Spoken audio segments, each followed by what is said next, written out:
Hey everyone, RogueGold here, and today we have some more potentially Division 3 related stuff to go through, and that is about the Langley Reports. It has been a hot topic lately in the community, and I want to have a discussion today about what those kind of entail, because they have been leaked. So before we get into it, big shout out to Epic Slayers for being, I think, the first or one of the first guys to report on this being updated on Reddit.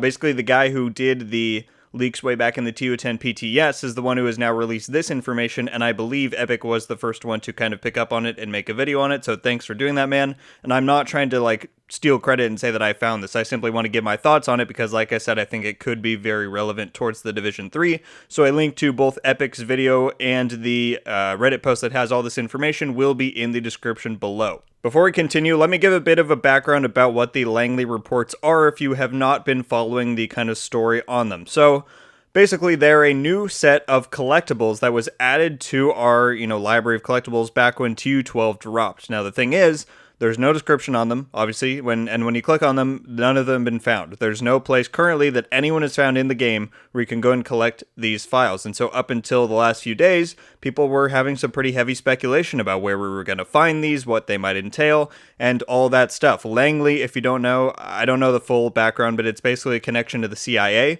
which is a subset of Washington, D.C. and that whole culture that hasn't been explored a ton in Division 2, so people were very curious about what this might lead to. Some speculated some sort of CIA-related, expansion come this March, but I think once we read this, you'll see it might be more related to Division 3. So that's the background on what the Langley Reports are. And now the way that we know about what they are now, it's like I mentioned before, there's basically been a leak 2.0. The guy who first leaked all the stuff about the seasons and about Skyscraper back in June of 2020, or maybe May, whenever the TU10 PTS was. I believe this is the same guy who is now releasing this information, and he said he found it back then, but he just didn't release it until now for whatever reason. Maybe he just wanted to keep it a secret, but with the increased scrutiny on it, he just wanted to release that out into the public. So now we have it, and that's what we are going to go over. And so that, of course, means that this video will contain spoilers for the Langley Report. So if you don't want to know about those, then I would recommend not watching. Again, we still don't know where we're actually going to find these things in the game, or when we'll find them. So if you're curious, I can't guarantee you that we're going to find out about these anytime soon, so you might want to hear if you're curious. But yeah, if you don't want spoilers, then obviously don't watch the video. Alright, I just wanted to show you guys really quickly where you can find them in your menu, even though you can't actually read them, like I was just saying. You can go to the comms here, and then you will see that there's one slot, the Langley Reports, that no one is going to have any of them so far, because, like I said, you can't find them yet in the game, and there are 10 of them, and we now have what all 10 of these actually entail, thanks to these leaks, so that's what we're going to go over today. Alright, so we're now about to hop into the spoilers, so last warning, if you're still here and you don't want to hear them, you should get out now. So the Langley Reports, on a, broad level, are basically these sit-rep reports from around the world that Sarah, who is the president's aide, is giving to the, we know traitorous, but the President Ellis. Andrew Ellis, who escaped from us at Camp White Oak, and that's kind of why this is surfacing now, is because I think a lot of people are assuming that these reports might be tied to the Season 4 final mission, because, as we know officially, even from videos that the devs have released, that's going to take place in Camp White Oak. And it's going to involve Andrew Ellis, which is why people think that this could be associated. So there's no timestamp necessarily on when the sit reps were given to him, but it's presumed that it was before, even we found him at the Hyena mission way back when Division 2 started. So it's been a little while, and we'll kind of come back to the timeline later, but that's the broad overview of what these are. It's her telling him about the different situations that are going on in different countries around the world, which is pretty big, for the Division. Mainly, it's always been focused on the U.S., on America. I really, we've had mentions of other countries, of course, but I don't think we've ever gotten something quite like this, so it's definitely very interesting, and there's some interesting tidbits in here for sure.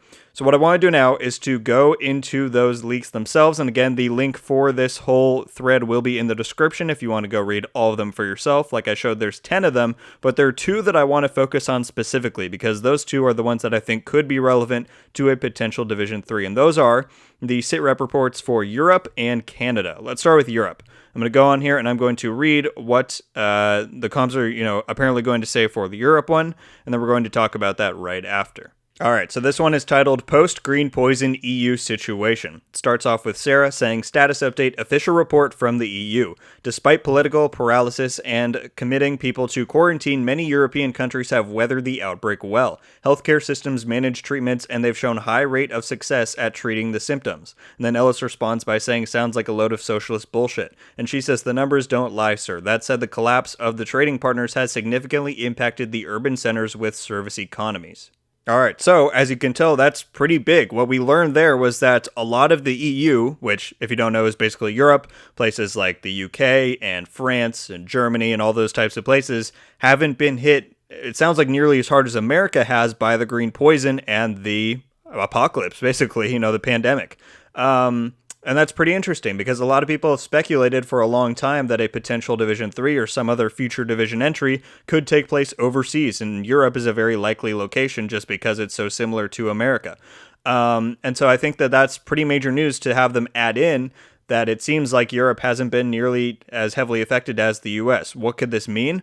Well, I think it could mean that if they want to take Division 3 overseas, they could have a very interesting new direction for the story and just the setting in a place that hasn't been nearly as devastated. You could have an actual semblance of society that we're now integrating into and having a story take place there. I think it's a very interesting possibility, and it would certainly be a very enticing and new direction for the story that could draw in both, new and returning players, just have something fresh, something new. Because while Division 2 took some risks and took some different steps forward from Division 1, I think that the similarity of the setting, it was 7 months later from the outbreak, but it was still like, even though we have the settlements, it still kind of feels like the world ended and there's not a whole lot of initiative to start rebuilding things. And I think that, in my mind at least, got a little bit stale. And so if a Division 3 could actually push us forward, either in time or just in the story, to a point where society is actually trying to rebuild, and you can see that in the game and in the gameplay, I think that could be really interesting. So that's the Europe one,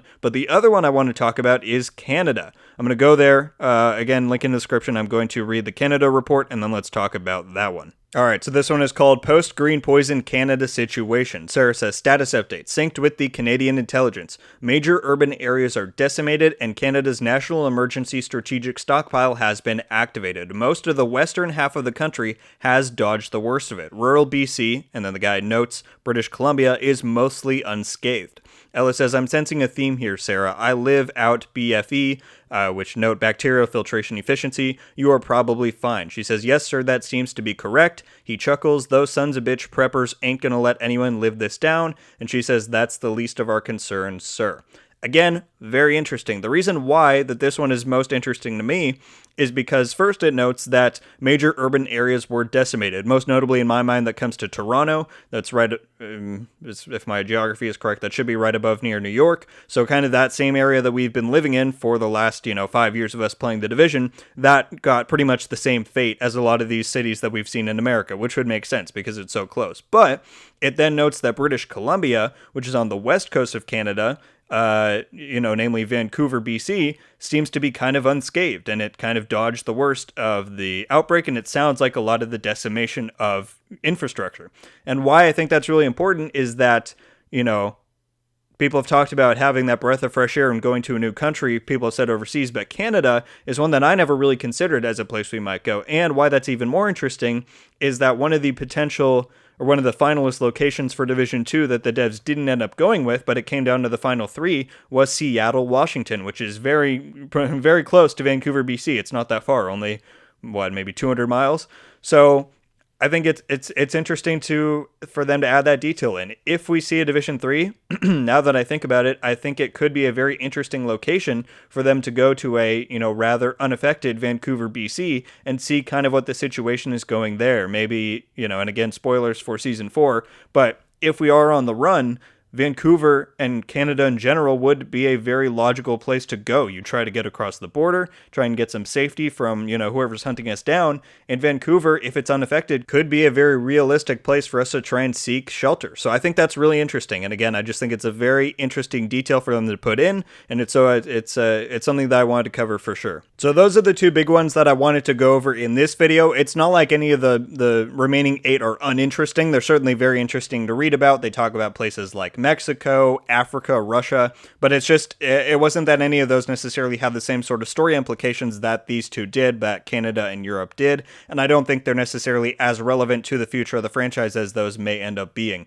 That said, it is pretty interesting. I thought the one about Japan was really interesting. They kind of talked about how since it's an island, they were able to somewhat shut down the virus, but now they're having issues trying to survive, supply-wise and food-wise, because they're kind of relying on fishing and it's not going great. They're really interesting. So again, that entire Reddit post detailing all of these things will be in the description if you want to go and read the rest for yourself. But yeah, those are the two that I wanted to mainly cover. But the last thing that I want to point out here that the leaker talked about was that he originally found these comm entries.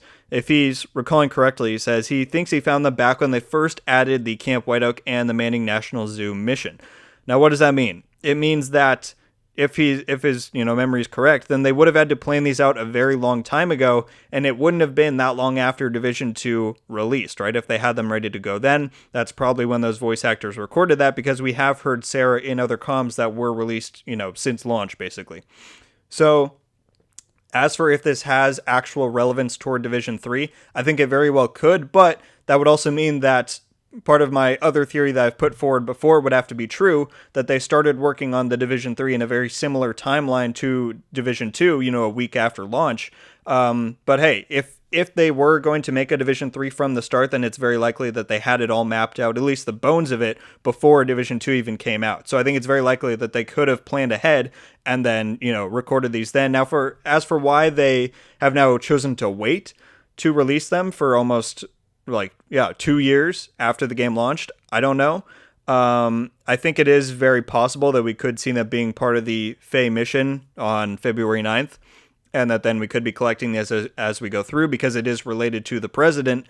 But yeah, I can't give you an answer for why they held it back. But if it is related to Division 3, then they might have realized that back then. And they're like, well, let's save this so we can give them a bit of a bone later on to get the speculation going, to get the wheels turning, to get everyone thinking about what the future of this franchise might hold. And if we are indeed actually going to go beyond the borders of America. If nothing else, I think that at the very least, all options should be kept open for the Division 3, and this is certainly no exception. We could very well see an overseas plotline, as likely as we could see one that still remains in America. That's my thoughts on it anyway, and so I wanted to report it to you guys and give you my thoughts on what it could mean for this game and this franchise as a whole. Alright guys, and that is going to do it for this video and our discussion about the Langley Reports. Thank you all very much for watching. Leave a like if you enjoyed this video, and be sure to subscribe with notifications on so you can be updated every time I upload. Let me know down in the comments what your thoughts are about the Langley Report leak. What do you think about the contents they contain? What do you think about the devs choosing not to release them yet? Where will they pop up in the game? It's all very interesting, and it's all, more Division 3 stuff, which is what I love to talk about. So I'm very interested to hear your guys' thoughts on it. Definitely leave those down below. Thanks again, guys. Have a great day. And until the next one, guys, RogueGold out.